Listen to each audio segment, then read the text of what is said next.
এই রকম তসবি দানা এইটা এইভাবে ছিঁড়ে পায়ের নিচে নেবেন। কেন? এইটার মাধ্যমে মুহাম্মদ সাল্লাল্লাহু আলাইহি ওয়াসাল্লামকে অপমান করা হয়। আপনি কি ভাইরাল হতে চান? আদৌ যদি ভাইরাল হতে না চান তাহলে কেন আপনি তাসবিহ ছিঁড়ে পায়ের নিচে দিতে বলবেন? কেউ তাসবিহ ছিঁড়তে বলেন, কেউ টুপি ছিঁড়ে ফেলেন। এটা আসলে কি পেয়েছেন? সালাফি মানহাজ কি এটা? আপনাদের মতো কিছু মানুষের কারণে আজকে সালাফি মানহাজ প্রশ্নবিদ্ধ হচ্ছে। এটা কি রাসূলের দাওয়াতি মানহাজ? এটা কি রাসূলের মেজাজ? রাসূল সাল্লাল্লাহু আলাইহি ওয়াসাল্লাম দাওয়াতি মেজাজ কি এরকম ছিল? কখনোই না। আল্লাহ রাসূলকে আল্লাহ সুবহানাহু ওয়া তাআলা বলেছেন, তুমি যদি মিষ্টভাষী না হতে তাহলে তারা তোমাদের কাছে সরে যেত, মানে কাফেররা রাসূল সাল্লাল্লাহু আলাইহি ওয়াসাল্লাম সরে যেতেন। তাহলে আমরা যদি মিষ্টভাষী না হয় তাহলে আমাদের মানহাজ কেউ গ্রহণ করবে? আমাদের দাওয়াত কি গ্রহণ করবে? কেউ করবে না। আসুন আমরা আলেমদের নিকট জেনে নেই আসলে তাসবিহ দিয়ে গণনা করা কি বেদাত না সুন্নাহ।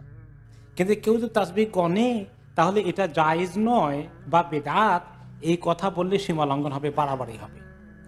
কারণ রাসূলুল্লাহ সাল্লাল্লাহু আলাইহি ওয়াসাল্লাম জুয়াইরিয়া রাদিয়াল্লাহু আনহার কাছে চলে গিয়েছিলেন।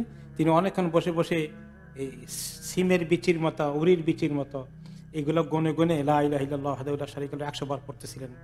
তো এগুলো তিনি দেখেছেন, কি করছে, এতক্ষণ পড়েছি। তিনি বলছেন, তুমি এতক্ষণ সময় লাগেছে এতবার পড়েছ, আমি 2 রাকাত পড়ছি, নামাজ তোমার এতক্ষণ পড়ার থেকে অনেক বেশি সওয়াব পেয়ে যাবো আল্লাহ তাআলার কাছে। তো এতে বোঝা গেল যে ওইটা নিষেধ করেননি তিনি দেখেছেন, তিনি বলেন এইগুলো গনছে কেন, গনা তো বেদাত, এটা তিনি বলেননি। এই কথা, এই হাদিসটির দলিল তাসবিহ জাতীয় কোনো কিছু হাতে নিয়ে গনা যাদের গনতে সুবিধা মনে করেন জায়েজ আছে, বেদাত হবে না। হ্যাঁ, সাহাবা কেরামের মধ্যে কেউ কেউ তারা গুটি দিয়ে ব্যবহার করেছেন, প্রমাণ পাওয়া যায়, অর্থাৎ এই পাথরের দানা এদিক সেদিক করেছেন, ব্যবহার পাওয়া যায়।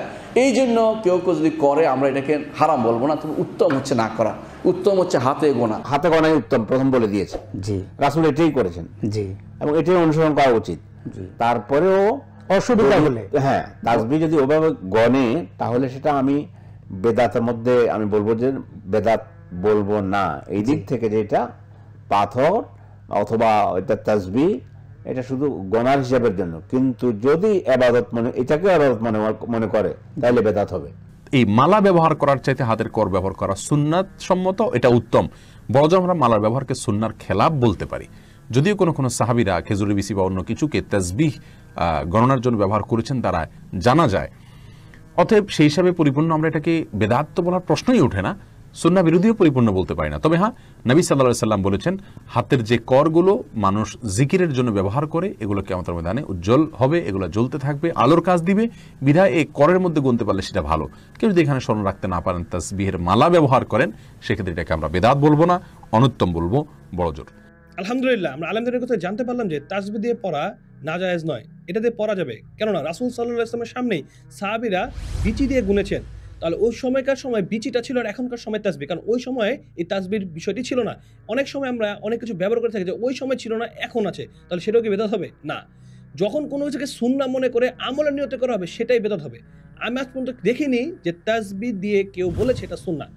আমি অবশ্য তাসবিহ দিয়ে করি না, আমি নখ দিয়ে করি, কারণ এটা আল্লাহ সুবহানাহু ওয়া তাআলার কাছে সাক্ষী দিবেন আমার নখগুলো, আমার করগুলো, তো আমি এটা দিয়ে করি। কিন্তু কেউ যদি করে সেটাকে আমি তুচ্ছ-তাচ্ছিল্য করতে পারি না, কারণ রাসূল সাল্লাল্লাহু আলাইহি ওয়াসাল্লামের সামনে এটা করা হয়েছে, রাসূল সাল্লাল্লাহু আলাইহি ওয়াসাল্লাম বাধা দেয়নি। তাহলে এখান থেকে বোঝা যায় এটা দিয়েও গণনা করা যাবে। তাই আমরা আসুন নরম সুরে দাওয়াতি কাজ করি, রাসূল সাল্লাল্লাহু আলাইহি ওয়াসাল্লামের দাওয়াতি মেজাজে, মানে রাসূলের মেজাজে আমরা দাওয়াতি কাজ করি, তাহলে ইনশাআল্লাহ ইসলাম মানুষের কাছে পৌঁছাবে। যদি আমরা এরকম আচরণ করি তাহলে যারা ইসলাম প্রিয় না, যারা ইসলামকে ভালোবাসে না, তারা কি মেসেজ পাবে যে হুজুররা কেমন করছে। তাই আসুন আমরা রাসূল সাল্লাল্লাহু আলাইহি ওয়াসাল্লামের দাওয়াতি মেজাজে দাওয়াতি কাজ করি। আসসালামু আলাইকুম ওয়া রাহমাতুল্লাহি ওয়া বারাকাতুহু।